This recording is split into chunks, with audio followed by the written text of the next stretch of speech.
Welcome in, everybody, to the Farzy Show. My name is Mark Farzetta. This show is presented by Steven Singer of Steven Singer Jewelers. I am beyond excited about that Philadelphia Eagles win yesterday. And here's the deal. Here's the reason why. True, at the very end, it was a lot closer than any of us ever wanted it to be. That's fine. But how are you not blown away by the performance by Jalen Hurts, Miles Sanders, and this offensive line? How are you not blown away by just the idea of this? Because it's amazing to me how often this doesn't happen. How often this does not happen. Before the game, I'm over there on the Jacob Media YouTube channel, 6abc.com with Seth Joyner and Derek Gunn. And Seth, me, and Derek, we're all talking about how the Eagles need to run the football against this checks notes 24th worst run defense in the NFL. They need to do it. And oftentimes, teams will face a poor rushing attack in terms of run defense, and they won't run the football because in today's NFL, you got to sling it. You got to sling it to win it. And it doesn't, okay, I get it. But if your run game is the best part of your game, then you should probably just run the ball against a terrible run defense. And rarely does it ever happen. I don't know if it was the weather. I don't know if it was just a very come to Jesus moment for the Eagles. But they ran the football, and a lot of it was Jalen Hurts just improvising. A lot of it was him breaking plays. A lot of it was him just being the hell of an athlete that he can be. And then the other part of it was his offensive line rolling. On the show today, you will hear Nick Sirianni talk about Lane Johnson coming off the field, just being all sorts of jazzed up for how they were controlling the line of scrimmage as an offensive line. And Lane Johnson has been the spokesman for this offensive line and the run game for the past, up teen years here in Philadelphia. Going back to days with Doug Peterson, he was one of the first guys out there saying, we got to run this football. This run game is working. Let's not abandon it. And last night, not only did they not abandon it, they embraced it. And that's exactly what they needed to do against this Packers team. I broke it down. I made 5 points to you guys last week about things the Eagles needed to do in this game. One of them, of course, is talking about a guy like Miles Sanders and how you have to let him eat against this porous run defense. They let him do it. I broke it down even simpler on the pregame show, talking about how there was 3 things the Eagles needed to do to win this football game. 1, stop the run, because they got a great rushing attack in terms of actually racking up yards with A.J. Dillon and Aaron Jones as well. The Green Bay Packers do. Eagles were able to keep that somewhat under control, keeping it about 107 rushing yards for the Green Bay Packers in this game, which is a pretty damn good mark there, considering they average about 130-plus yards per game. So they're able to do that and go out there and stop the run. They were also in the lead early in this game, so there was a little bit more of the chuck it type of mentality from the Packers, even more so than normal. So I broke it down to stop the run. The Eagles did that. I also said, you got to run, which the Eagles certainly did. And in case you missed the game last night, and I would assume if you're listening to this podcast today or you're watching this show today, you saw the game. Here's all you need to know. Eagles 336 rushing yards. 363, shorted him a couple runs there. 363 rushing yards, most in a game since 1948. World War II was just wrapping up. That the Eagles put up 363 yards in this game, the most rushing yards since 1948. That's not a bad day at the office. Take it a step further. Eagles were just all sorts of dominant tonight. 363 yards, second most in franchise history. Also the most the Packers have allowed in the game since 1977. Take it a step further. Jalen Hurts closed out the first half with 254 total yards of offense. 254! 125 plus rushing yards, 125 plus passing yards. That right there is a fine day at the office. First player in NFL history to do that in a half. It ends with this. He threw for 153 yards and 157 yards in tonight's win over the Packers. He's the 4th player in the Super Bowl era to pass and rush for 150 yards in the same game, including the play. 4th! Other guys to do it, Lamar Jackson, Colin Kaepernick, and Michael Vick. Yeah, it's a pretty good day at the office for Jalen Hurts. Now, in the early goings of this game, you might be thinking to yourself, well geez, they're running the football too much. You're running the football with Jalen Hurts. I know there's some people that might look at it and say, this isn't a good thing. It's a great thing. And I'm surprised. I even surprised myself by being more okay with this in year 2 of Jalen Hurts as a starting quarterback than I am. Because in year 1, I remember being on Fox 29 last year with Mike Jarek, which I'll be on today, as a matter of fact, 7:45 a.m.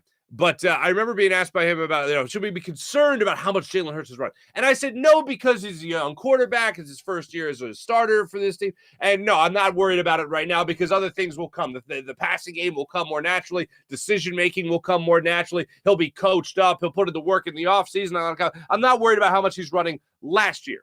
So then I look at this game just last night. And I look at the fact that Jalen Hurts hauled off for 17 rushing attempts in this game for 157 yards. And I think to myself, that's a lot of running for your quarterback. That's a lot of times you're putting him in peril. That's a lot of times he's putting himself in peril.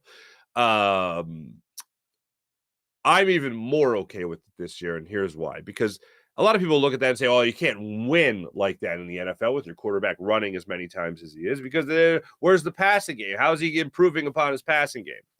So then let's fast forward in this game and let's jump to that back shoulder throw. He had to put the Eagles up 27-20. Rasul Douglas allowing it. He didn't come back to bite the Eagles even a little bit. Allowed a couple of touchdowns yesterday, as a matter of fact.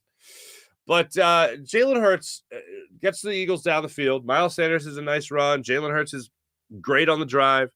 They get down there, throws a beautiful back shoulder throw to Quez Watkins, who hauls it in for the touchdown, 27-20. And at that point in the game, it was a run game. That was it. That was all the Eagles were doing. And he throws the most perfect back shoulder throw you could possibly imagine to Quez Watkins for the touchdown. And at that point, I went, I don't care that he's running the football. I don't care. Last year, I was like, maybe he'll develop. I have confidence he'll develop. And guess what? This year he has developed. This year he has been a better throwing quarterback, a much better throwing quarterback. He has been much better at making decisions. And how did this happen? He's been a lot more accurate. And how did this happen? Because the man's got talent and the man's got a work ethic. And those are two things, as I'll always tell you, I never bet against. And that yesterday was the perfect combination of both things that Jalen Hurts could do for your football team. On the money, back shoulder throw. And not for nothing, run for over 150 yards. That's pretty damn good. There were one or two plays, if I really had to nitpick with Jalen Hurts yesterday.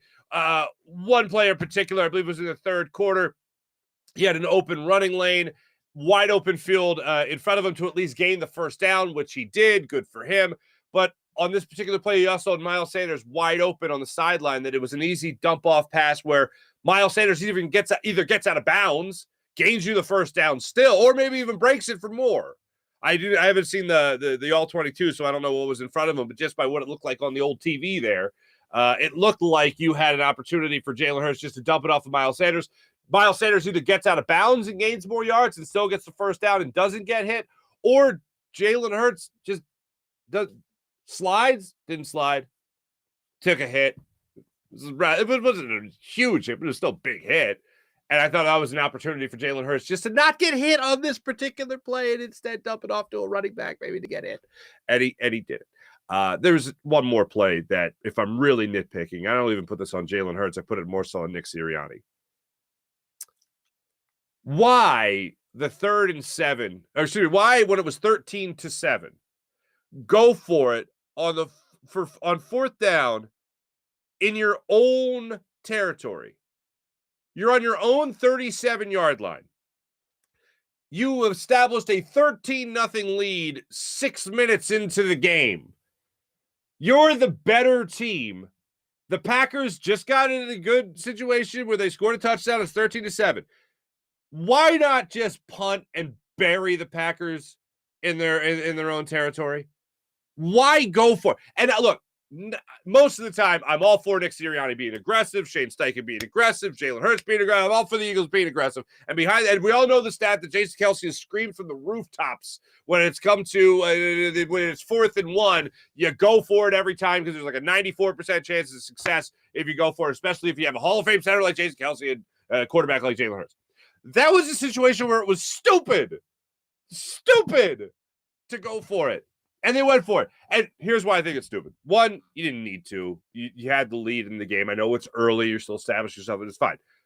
But you had an opportunity to then flip the field and bury the Packers deep in their own territory. If you don't get the first down, which you did not, you give the ball in very short yardage with a great running offense and by the way, 4-time MVP quarterback. I don't care if he's playing with one thumb or not. You give the ball to Aaron Rodgers in short field, they're going to score a touchdown. And guess what happened? They scored a touchdown. Next thing you know, you're down a point. All right? I understand it's 14-13. It's not that you're going to blow it out at any point. But it was just a dumb decision to do it. And you put your defense in a rough spot. And I give credit to Nick Sirianni because after the game, he did acknowledge that, yes, the defense allowed a lot of points there in the second half, especially the fourth quarter. And Jordan Love gave that offense a little bit of a spark there. But when talking about how his offense put his defense in a bad position, in bad field position, a couple of different instances in that first half. One was the A.J. Brown fumble. The other is the turnover on downs that they had when they went for it on 4th and short. That was not a good play call. That was not a good decision. 9 times out of 10, I'm supporting the decision to go on 4th down. But in this case, bad decision. Did not like that decision. Everything else, for the most part, that they did offensively was picture perfect.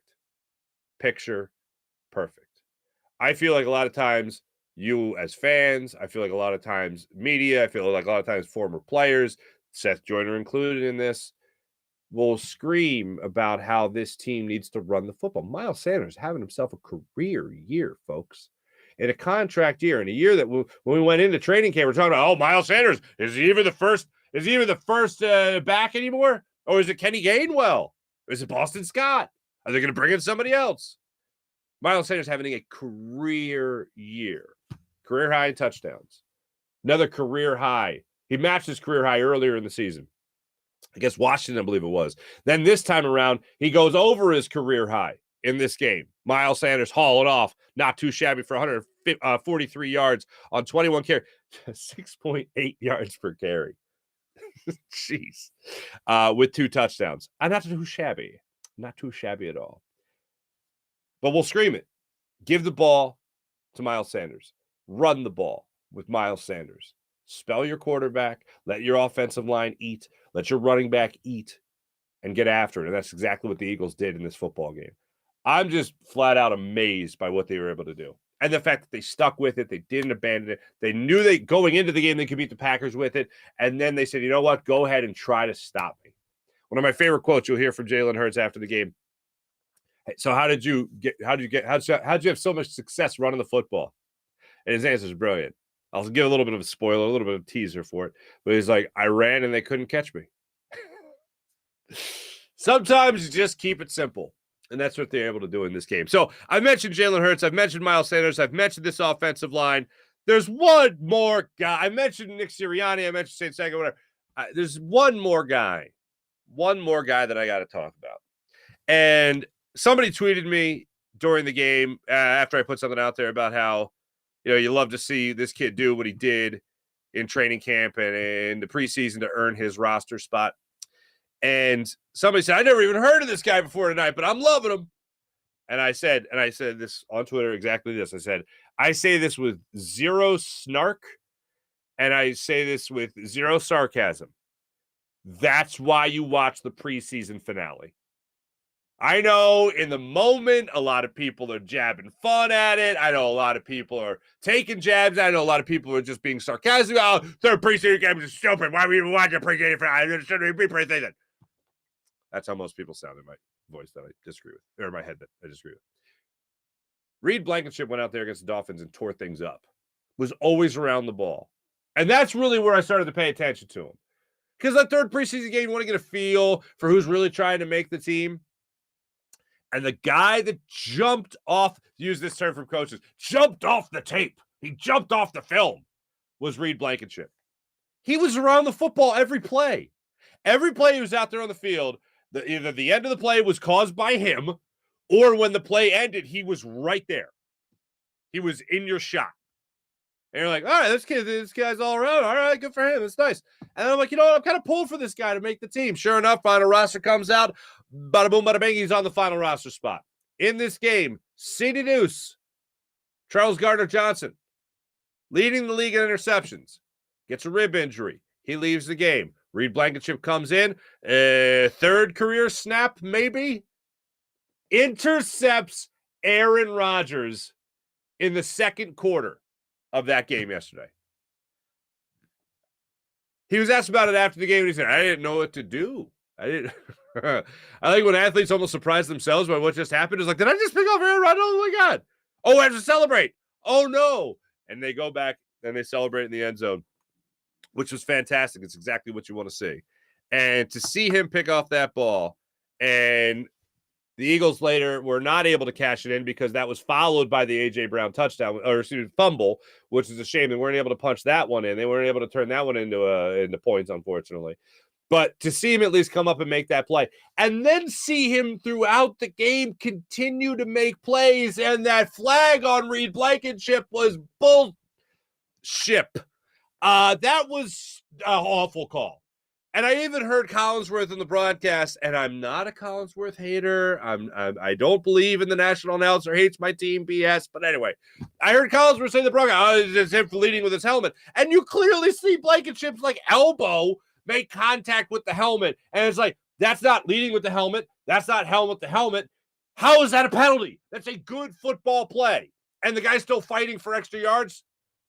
You come in and finish that play off. That's a little thing called football. In any generation, even by today's, as some would say, patty cake standards, that's a good football play. I'm not a conspiracy theorist either, but you got the feeling as that game went on, it's like, oh God, the Packers are starting to be terrible. Oh, start calling flags, start throwing flags on the Eagles. There was the Linville Joseph holding as well. Excuse me, that immense, whatever. But the Blankenship clear as day, not a penalty. They threw the flag on it. They moved the football up to midfield, and then the Packers continue on their merry way. I believe that was the play after that Jones had the touchdown. Yeah, I think that was the play. But it's pretty terrible. Terrible call. But Blankenship brought it throughout, and he gives you confidence that if C.D. Deuce is going to be missing significant time, you have somebody go in there who is at least going to know where he's at and what he's doing, and a guy that can lay the boom, because that man wants to hit people. And the fact that his first NFL pick is off Aaron Rodgers, that's not a bad thing. Darius Slay, a little jealous of Reed Blankenship. So I definitely want to give him a shout out for last night's game as well. The number one thing that will jump out to everybody is the rushing attack, but it really can't go unnoticed how dominant this offensive line was last night. The vast majority of offensive linemen that I have talked to, there's one exception, really, and that man's name is Trey Thomas. Trey liked the pass block over run block, which he's the only guy I've ever talked to that really enjoyed the pass blocking more. I guess he just liked that he knew he was going to be involved for an undisclosed amount of time, whereas a run, you're thud and done for the most part. But in the pass, it's like hold, ball's gone. Okay. This offensive line was destroying people. And I know that the Packers have been banged up for their defensive line for the vast majority of the season, and that's one of the big things as to why they haven't had as much success as they had in the past. But when you see Jason Kelce, you would never know how old Jason Kelce.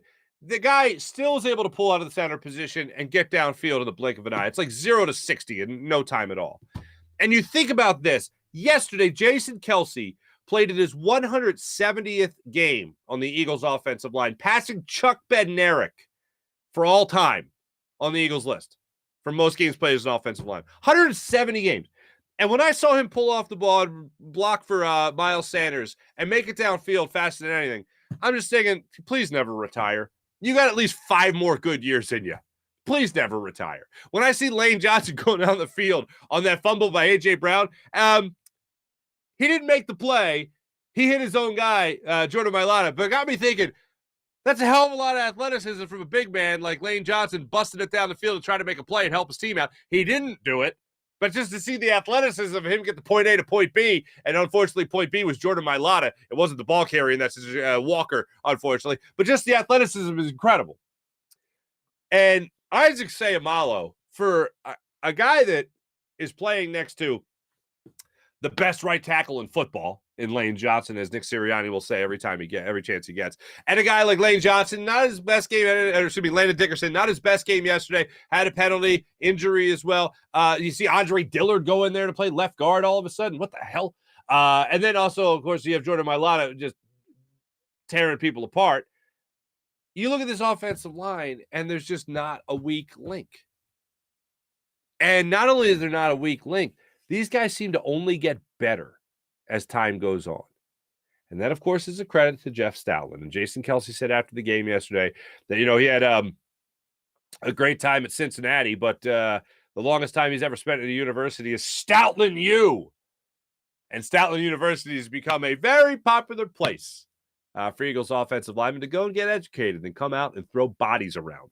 And that's what they did yesterday. And you can't ignore it, especially in a huge run game like this. And I know Jalen Hurts, there are a lot of broken plays out there, and there are a lot of scrambles involved, so you might not look at the offensive line and say, oh, well, obviously the offensive line was great. Look at the rushing gun. Bottom line is, we look at Miles Sanders running through gaping holes at the line of scrimmage, you credit your offensive line, and that's what he was able to do. He was able to shed some tackles as well to get the extra yards. He was able to carry the pile with him a couple of different times. I was just blown away by what you saw from this O-line from start to finish. Let's get on the defensive line now. Linval Joseph, 30 snaps, 61%, and Ndamukong Suh, 18 snaps, 37%, up a little bit from what you saw last week, and rightfully so, a little bit more comfortable in the game plan, so that was nice to see. But both these guys still have a lot left to take. Hassan Reddick was able to come out with a big sack, as well as Brandon Graham combining for a sack coming out of the halftime there. And that was an interesting swing there because they were able to rush the ball down the field right before the half, get that back shoulder throw to Quez Watkins for the touchdown. And then because the Packers won the coin toss and deferred, they were getting the ball at the start of the second half. Eagles, with that combined sack from Graham and Reddick, were able to get the Packers off the football field with a 3-and-out to start things in that second half. So really could not have gone better. Then Brown got a touchdown for himself in that third quarter as well. That's where you're able to go up 34-20, and really you just felt fine and dandy from that point on. Other than the fact that they made it a little bit more of a game, like I said, than we were expecting. But all in all, just amazed by this Packers team, by this Eagles win over the Packers, and a 10-1 start for just the 5th time in franchise history. So congratulations to the Philadelphia Eagles for the 10-1 start. Something else Slay said after the game that I found was pretty amazing. I think it was Spuds that was asking him the question. He said, what's the big picture right now? What's the big picture? And Slay said, the big picture is we're 10-1. I've never been 10-1, so I'm pretty excited to be 10-1. 10-1 is a big picture. And it's like, all right. Now load up against the Titans. A little bit of controversy, a little controversy I had with my man Seth Joyner yesterday. I had said, now, I'm going to preface this by saying this. I know who's on the schedule next week. I know it's a guy by the name of Derrick Henry. I still think Linval Joseph and Ndamukong Suh were acquired mainly for this game you just won against the Green Bay Packers. And I'll tell you why. The Packers are not one-dimensional. Now, statistically speaking, they're a run-first offense now. The Packers are a team quarterbacked by Aaron Rodgers. I never thought I'd say this. A team quarterbacked by Aaron Rodgers is ranked 19th in passing yards and 26th in points per game. A team quarterbacked by Aaron Rodgers. Let me make sure I get this in here. I'm a bastion of accuracy. want to make sure I get this in here. An Aaron Rodgers offense is ranked 26th in points per game and ranked 19th in passing yards per game. Okay, that's no bueno. That's no bueno. Now, that might be the rankings, but we all know Aaron Rodgers can pull something out of his butt at any time and make a big play to beat you. And especially if you're getting him short yardage situations like the Eagles did in this game a couple of different times. I still think that you can be beaten by Aaron Rodgers if you stop the run. I don't think you could be beaten. I don't think this Eagles team can be beaten by the Tennessee Titans if they stop the run. If de facto, that's why they got Ndamukong Suh. That's why they got Linval Joseph, mostly for this game. And it plays in to Jonathan Gannon. I don't agree with it, but this is what I think the Eagles did. It plays into why the Eagles got these two players, because it allows Jonathan Gannon to do what he wants to do, which is tell his wide receivers to back off, because you're going to get pressure from your pass rush for just your 4-man down at the line of scrimmage. You're going to get pressure from Brandon Graham. You're going to get pressure from Linval Joseph. You're going to get pressure from Ndamukong Suh. You're going to get pressure from Javon Hargrave and Fletcher Cox. You're going to get pressure, and you don't even have to do anything with the defensive backs or your linebackers. You could do that just with 4 guys down in front and not have to worry about anything else. You can't do that for a team like the Titans. You can't just rely. You'll have more freedom against the Titans, is my point, than you will against a team like the Packers. You'll be able to blitz more and not be worried about Ryan Tannehill thrown over the top of your head. You'll have more freedom against the Titans. But a game like this, where you got to make sure you stop that run and also make sure Aaron Rodgers isn't thrown over your head left and right, that's why you have to make sure that you're going to get pressure from your front 4. Titans, you're going to need a little bit more up there. And you'll be allowed to do that because you won't be as worried about Ryan Tannehill gunning it over your head like you would with Aaron Rodgers. That's why I think you got Joseph for this. Now, of course, Seth disagreed with that. Said that it's all about Derrick Henry, and I get that argument. But I have to acknowledge Jonathan Gannon's philosophy, quote unquote, in all of this, and say that he wants to make sure he keeps his defensive backs further off the line of scrimmage. He was able to do that because he knew he was going to get pressure from his 4 linemen. And that's exactly what happened in this game. Now, hopefully, the same strategy, maybe a little bit different, maybe a little bit more freedom against the Titans, bears another victory. And all of a sudden, we're talking about the Eagles being 11-1 on the season. I remember before the year started, I said, hey, 11, 12 wins. That's what we can talk about with this Philadelphia Eagles team.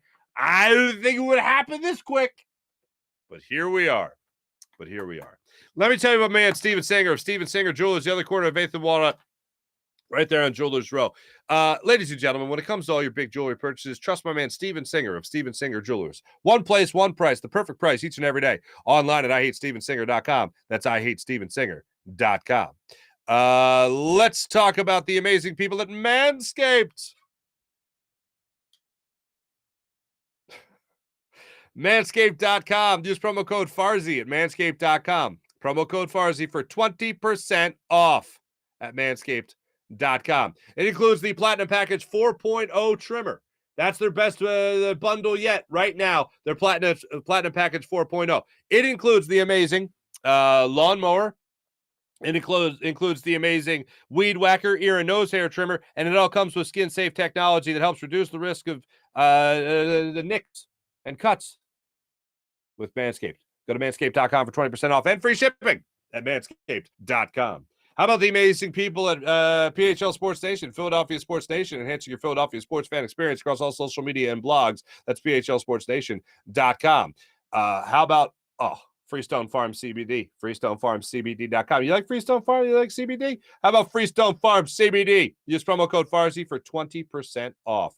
It includes your tropical tasting Bayox that clocks in at a chart-topping 24.1%, and Super CBD, which is half Hindu, Kush, and 21%. Genetics of these guys are off the charts.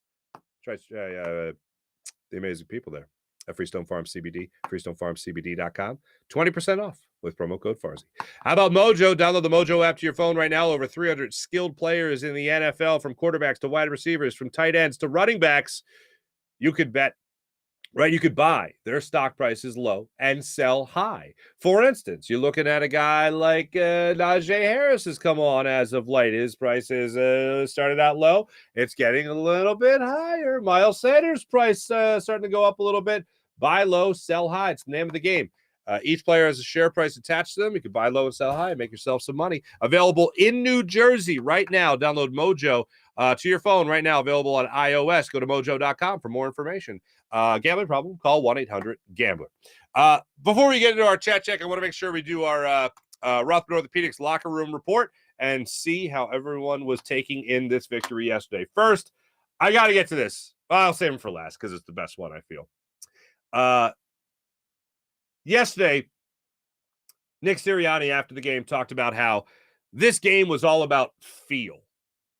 And when he sees his offensive linemen all jazzed up for how they're able to run the football, how they're able to take advantage of a weak defensive line, and how they're basically able to impose their will upon that defensive line, it makes Nick Sirianni pay close attention. And he was also pretty happy for a guy like Miles Sanders yesterday, able to rack up some yards. Not too bad. Was Miles a career high too? Oh, good. He almost set a franchise record. How close were we? How close were we? 15 Is that right? That's sweet. They'll get a game ball. Well, you say 200. So Yeah. Yeah, you're right. Yeah, super game ball. What, do you get a feel in game of that? Oh, sure. We gotta keep this Yo, going? sure. Yeah. You feel that. You feel that. Lane, man, I love when Lane Johnson comes off the field and juiced up. That he's crushing the edge or crushing the combination block with Isaac, and so you feel that from the players. You obviously feel that in the flow of the game, and that's where Shane and I are in constant communication. And Shane's doing a great job of getting the plays called, and I might say to him during that drive, "Hey, run it again," because you feel that, right? You feel that, and so that was special. That was a special game running. And obviously we got some off-schedule things too, right? And so with Jalen making big plays, I don't know how many were off scrambles, how many yards of his were off scrambles, but we sure as heck got a lot of big plays from him on that. But you definitely feel that in the game, and you feel that when the players come off the field, and you feel it mid-drive, and you feel it when you're down in the red zone, all those different things. And so Shane did a good job calling it. Obviously, our players, man, this is unbelievable offensive line. Rolling on the Packers. That's what it was like, according to Nick Sirianni. They're just rolling. The offensive line did whatever the hell they wanted to. Jalen Hurts, whatever he wanted to. Miles Sanders, whatever he wanted to. 363 yards. Not too shabby right there. Real quick, this just in from Adam Schefter.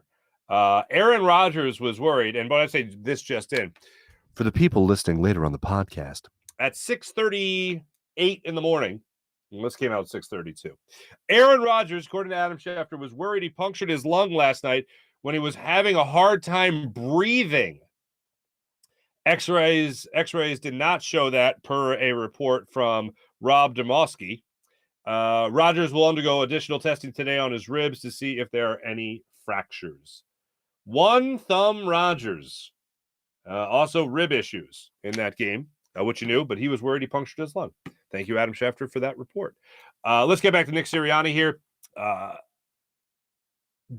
When it comes to the biggest maturation point, I think, for Jalen Hurts, you can definitely talk about accuracy, and you can definitely talk about his decision-making.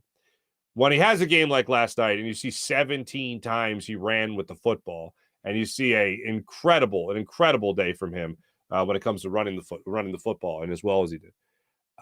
You do worry about how many times he's getting hit. It does cross your mind where, as I mentioned earlier, that play where he had Miles Sanders wide open on the sideline, and instead of dumping it off to Miles Sanders to probably get out of bounds, nobody gets hit. He gets out of bounds, nobody gets hit. He chose to tuck it and run and took a substantial hit on the play. That's a good way to describe it. I think a substantial hit. You do get concerned about how many times not just your franchise quarterback now is getting hit, but also your potential MVP of the NFL is getting hit. He's definitely in the conversation. Tua, Patrick Mahomes, definitely. I think he's the front runner right now, Patrick Mahomes. But Jalen Hurts obviously is right there in that conversation. So here's the way Nick Sirianni talked about the decision-making of Jalen Hurts and how much he has matured in that regard this season. That's who Jalen is. I don't think he's fazed by a moment, by any of the moments. I thought he made great decisions out there. Obviously, I'll have to go look at all the plays. I'll probably, 12, 10, I'll probably do it tonight. It's going to be hard to go to sleep after one like that. But I'll go grade the tape and see what his decisions. But I thought he made really good decisions. He's got great ideas coming off the sideline and say, hey, I think we can get to this. I think we can get to that. And when he does that, we really trust him. We really trust that, because he's seeing it really well. So I just think that's the next step that he's taking, that he's being able to tell us on the field what he's seeing, what he likes, and go out and execute, and us trusting him because he's got a lot of money in the bank with us, right? Of like, hey, every time he comes out and tells us that, he makes it work when he does it. And so I think that's a big part of the decision making and the big next step of the decision making. But yeah, he had a special game tonight. Yeah, a little bit special game, like a little bit of an understatement there. But earlier in that cut, he's talking about the big stage of Sunday Night Football, prime time, the whole league's watching, that whole thing. And it just doesn't faze him. Doesn't faze him even a little bit. Keeps a good head on his shoulders. That's what I have for you regards to Nick Sirianni. A couple other things. He did talk about Reed Blankenship and how much of a stud this guy is. He said a couple of the assistant coaches with the Colts were like, you got to see this guy. He's incredible. They get an opportunity to work him out with the Eagles. They bring him in, and he was just around the ball all the time in training camp. And when they would go live with the younger guys, they saw how even more aggressive he was, which you would think is obvious and makes sense. But apparently he really jumped off the tape to this coaching staff of the Eagles. And you certainly saw why. If you didn't watch the preseason, you saw why last night, which was great. How about Jalen Hurts talking about how diverse this offense can be? Also, his performance last night. But here's Jalen Hurts on the diverse offense of the Philadelphia Eagles. I mentioned often the importance of being able to attack teams in different ways. And, I feel like, for us as a football team, as an offense, it's like your favorite steakhouse, your favorite restaurant, 5-star, bougie restaurants you like to go to. You have your steak of the day, your selection of the day, the chef's selection. I feel like for us, we can kind of do it all. As we have to. I think we do everything at a pretty consistent basis. That's what we strive for, and I think we've done that at moments this year, and I think that's our standard. And I feel like there'll be games where I have a day like this or impacting the game on the ground. There's a day where AJ's got 3 touchdowns in the first half. There's a game where Smitty, has 150 in the first half. It's a ton of different scenarios and ways that this thing can go as an offense, and I think that has helped us a lot, being able to be diverse. And, at the end of the day, make myself clear, the most important thing is winning. And that's what we came out here and did today, regardless of how it looked any week. We just want to win. I just want to win and get it done. Love to hear it. Love to hear it. Love to hear it. Let me just make this rule, all right, for everybody, okay? He's saying there's steak, all right? There's chef's menu, chef's steak, the chef's special, whatever. I have a rule about eating steak, and it's if I go out and I'm ordering steak, I don't order anything less than 20 ounces, all right? And I'm getting a nice big old glass of red wine, and maybe a nice Montepulciano. I don't know. It depends how I'm feeling. But the Eagles last night were at least 40 ounces of steak. Prime cut steak. They were a nice T-bone. They were even more than a T-bone. They were a nice Florentine steak, baby. That's what they were last night. That's what they dialed up. That's what they cooked to perfection last night. It was marvelous. And he wants to talk about how this cut of steak at Filet Mignon's good. The T-bone over here, the porterhouse is great. All this stuff, the ribeye, everything is looking fantastic. Whatever you want to dial up, whatever you order is going to be fantastic. And that's what the Eagles were able to do last night. It really is incredible to see how improved Jalen Hurts has become from last year to this year. The athleticism isn't going anywhere anytime soon, which is great. But the arm strength, I always thought was fine. It's even better now. The accuracy, I think, is the number one thing. The decision-making right after that is pretty damn good as well. The accuracy is great. I'm just blown away by what he's been able to bring to the table so far this season. And the diverse offense definitely mirrors their quarterback. No question about that. This was one of my favorite ones. This is from Jalen Hurts after the game as well. When he was asked about whether or not, this is from Jeff McClain of Inquirer.com. Jalen Hurts was asked about whether or not he was being spied, quarterback spied by the Packers, and how he racked up so many yards. And again, Jalen Hurts keeps it simple. Were they ever spying? I have to watch the film. Yeah. And why do you think you had so many rushing yards early on? I mean, I don't know how to answer that question, to be honest. I ran and they couldn't get me.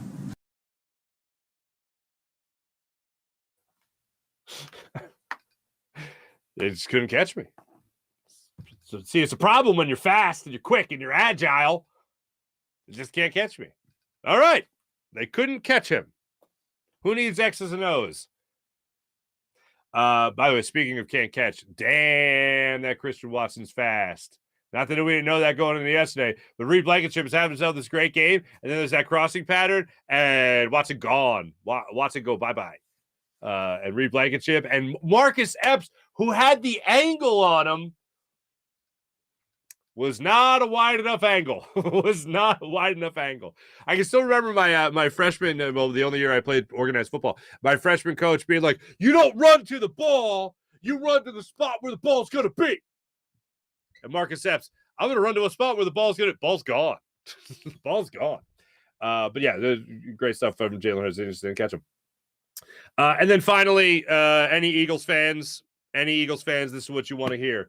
Whatever it takes to win, baby. This offensive line, this team enjoys doing whatever needs to be done to win. This team enjoys the feeling of winning. And like I said, we put this work in. We talked about some of these things. So execution fuels emotion. You go out there and you talk about something, your coach is on your butt about something throughout the week. You need to do it this way. You need to do this. And you go out there and execute it at the most important moment of the game. Execution fuels emotion. Just put it on a t-shirt. Execution fuels emotion. Execution it fuels perfection. It's flipping fantastic is what it is. All right, last one for you. I saved the best for last here. Can we sign Darius Slay to a 20-year contract? Like, I think he and Bryce Harper should get 20-year contracts. And there's some news there too. But Darius Slay, after the game yesterday, was asked by Taryn Hatcher of NBC Sports Philadelphia about Reed Blankenship's interception. Now, Darius Slay, just keep this in mind. Darius Slay, long time with the Detroit Lions. And for those scoring at home, of course, was in the same division as Aaron Rodgers and the Green Bay Packers. And I believe he played a total of 15 games against the Packers. He only has one interception. Here's Darius Slay yesterday when he was asked about Reed Blankenship's interception, as well as Josiah Scott's interception that caromed off of Darius Slay's cranium. Darius Slay on Reed Blankenship's interception on Aaron Rodgers. Reed Blankenship to come in, and on his third NFL snap, he picks off Aaron Rodgers. What do you think what do you imagine that moment was like for him? You say anything to him after that? Yeah, I told him to slow his heart rate down. You could see that, his mouth started to look like a desert because it started getting dry, and he just, I said, yeah, bro, you just picked up A-Rod. It happens, you know what I'm saying? I wish I did too, you know what I'm saying? Because my mouth probably been dry too, because I picked up A-Rod. I'd be going crazy too as well. But yeah, man, I'm low-key jealous too a little bit. I ain't gonna lie, because he got him before I did. I've been in the league 10 years, and he rookie, you know what I'm saying? But kudos to him, man. I'm happy for my dog. My dog went off today, man. And he come out there hitting like hang. But yeah, I'm low-key a little jealous though, man, because he got to pick before me with A-Rod, man. I've been in the division for 7 years and I couldn't get his ass, and he got him. But good for him. And on that one play, I think you were close. You almost looked like you volleyed it. Yeah, I got it hit me in the head. You know what I'm saying? He was doing the scramble drill. I turned around, the ball right in my face. I tried to put my hands up quick as I can.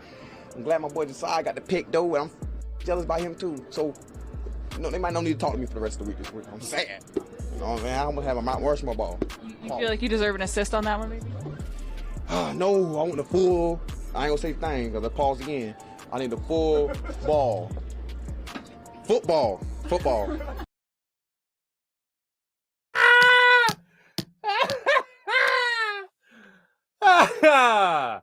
Oh, I just more of that all the time. Need him in my life for the rest of time. For the rest of time, I need Darius Slay in my life. Love the excitement that he has for his teammates. Love that he ain't lying. By the way, that's not playing to the cameras. That's gonna bother him. It's one thing to compete to win. It's another thing to compete with yourself and your teammates. And that's who's good. Don't talk to me for the rest of the week. Yeah, okay. Yeah, I get that. So that's the Eagles right there on their victory last night. Absolutely incredible Eagles victory. 40-33. Eagles win that game. A couple other things. He was excited for Reed Blankenship. That was great. Reed Blankenship said he didn't know what to do after he won the game. You know what? Just one last one. Miles Sanders tipping his cap to his quarterback. Jalen, he's playing out his mind this year. He's helping the team in every way. We're winning because of him. Got a lot of respect for that guy, and I just want to keep this thing rolling. That's all.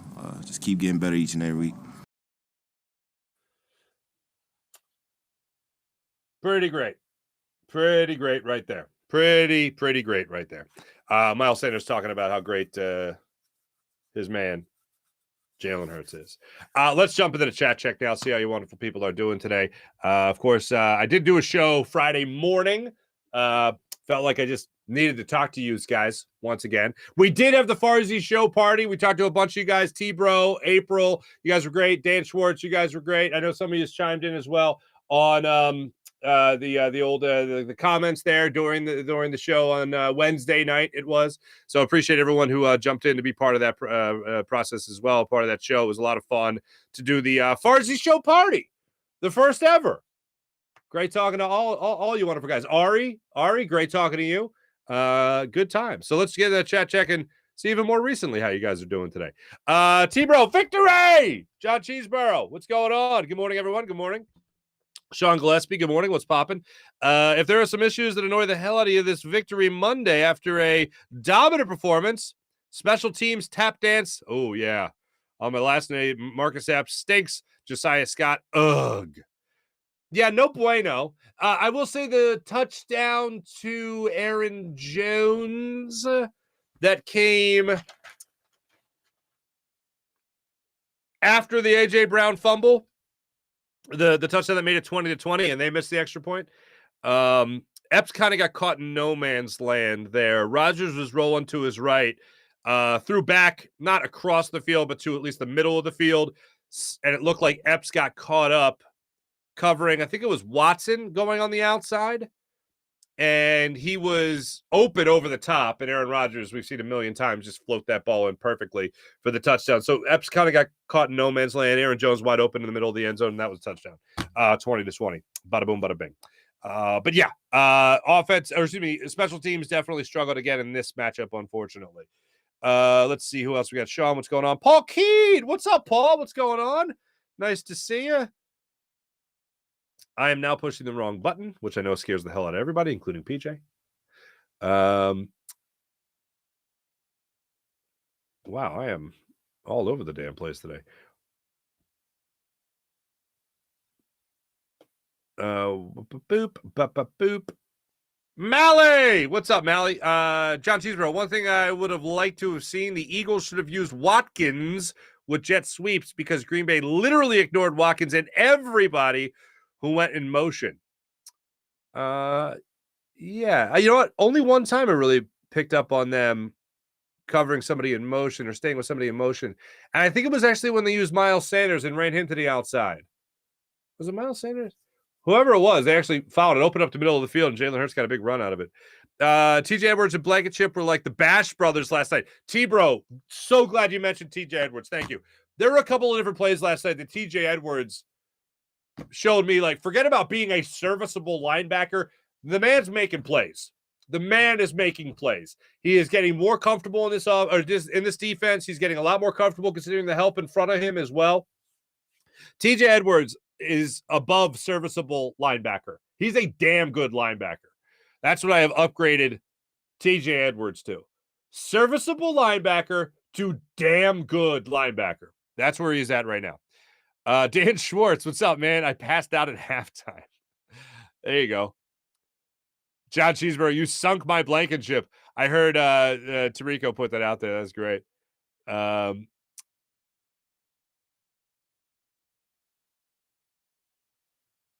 Oh, where they went for it on fourth down, John. Yeah, I think the drive could have ended the drive ending in points could have buried the Packers. Absolutely. Bullshit. Yeah, you like that one? Thank you, T-Bro.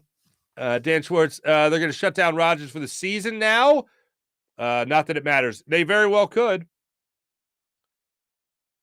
I mean, look, one of the reports that came out about Aaron Rodgers' thumb yesterday was that the very next step, and I think it was Ian Rappaport that put it out there from the NFL Network saying that the next step usually for an injury like this to a thumb is surgery. So you want to go rib injury, you want to go thumb injury, you want to go 4-8 on the season. Packers are done. Defense isn't getting any better.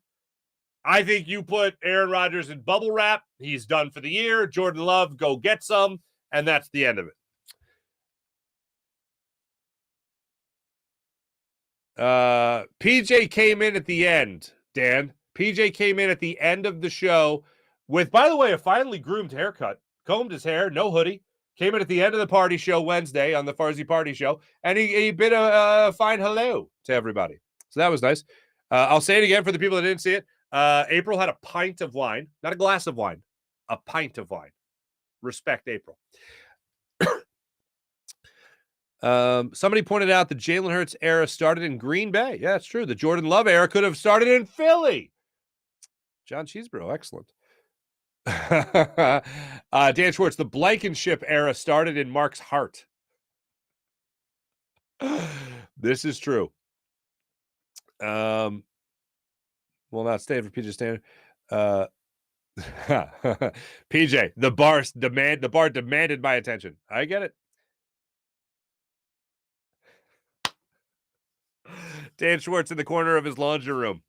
Where I will always now picture you, Dan, whenever I read your comments.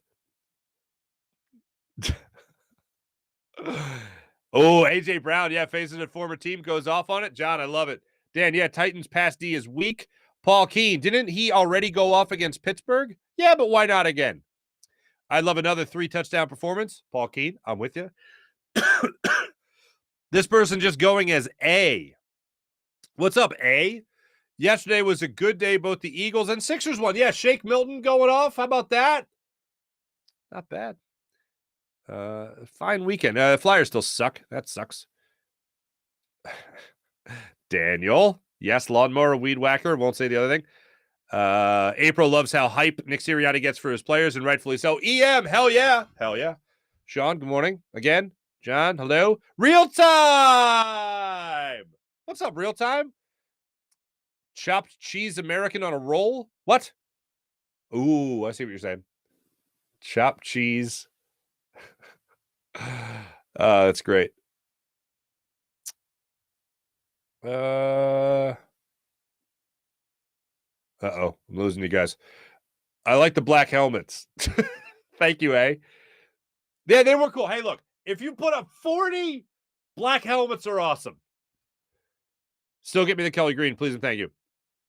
By the way, I was out to lunch yesterday with a buddy of mine from the Sunday Night Crew, and a lady walked in with like a throwback Eagles shirt with holes in it and a throwback Eagles like warm-up jacket. And I had to say, that's incredible. She goes, thanks, it's actually my dad's. And this girl was probably like 20 or something. And I was like, I had so much more respect because it was actual vintage. It was not like, she bought it with holes in it. Like those holes were earned at the 700 level. Anyway, that's not that. Aggressive Doug Peterson. Oh yeah, Jeff, I saw that. Doug Peterson going for it. You knew he was going to go for it. And by the way, they made that look. The Ravens made that look easy. And if you're going to pick one guy to go for a 67-yard field goal, well, yeah, it's Justin Tucker, and it just came up short. Mihai, what's up, Mihai? Everyone seriously thought we were going to run away with this after going up 13-0 and Jalen running the game. 4th and 1, we didn't convert. I thought would hurt us. 10-1 is 10-1. I concur. Fly, Eagles, fly. Hell yeah. I love Slay. He's hilarious. April, how could you not? George Awood. His charisma is unmatched, no doubt. Huh! April, your nephew ate a whole can of cranberry sauce himself? Gross. April. Actually, April had 2 pints of wine before the end of the night. That's a direct quote from April from the chat. Good for you. I ended up probably legit having 5 Tullamore Dews. Probably 5. For when I was done drinking. Yep. Dad's color green jacket. We call that good parenting. T-bro, you're damn right. Thanks everybody in the chat. You guys are wonderful as per usual. You guys are great. Morning Rush brought to you by Sky Motorcars, skymotorcars.com. Eagles draw the Titans next. Flyers, they're really bad at hockey. Hopefully they don't be as bad at hockey tomorrow night when they host the Islanders after losing to the Islanders 5-2. That's now 1, 2, 3, 4, 5, 6, 7, 8, 9, 10 straight losses for the Flyers. That's no bueno. 76ers, they're back at it after winning their back-to-back with the Orlando Magic. They're playing against the Hawks tonight, 7 o'clock tip-off. You can also catch the game on NBA TV. Thanks for watching. Thanks for listening. More of me with Chris DeGaulle coming up at 7:05 a.m. with Chris DeGaulle on 990 The Answer. I'll be doing a radio hit there with him. And then more of me on Fox 29 at 7:45 with Mike Jarek and Alex Holly. Thanks for watching. Thanks for listening. Jim Heideproof's program did a wonderful job. This is a Buzz Sports Entertainment production. My name is Mark Farzetta. Catch you guys. Oh, on one final note. Congratulations to friend of the show, my buddy, Hugh Douglas, officially inducted into the Eagles Hall of Fame. Looked like he enjoyed every damn second of it. Good for my man. Happy to see it. And also to Trent Cole as well. Thanks for watching. Thanks for listening. Have a great rest of your day, everybody. Go Birds. Tonight, go Sixers. Have a good one, guys. See ya.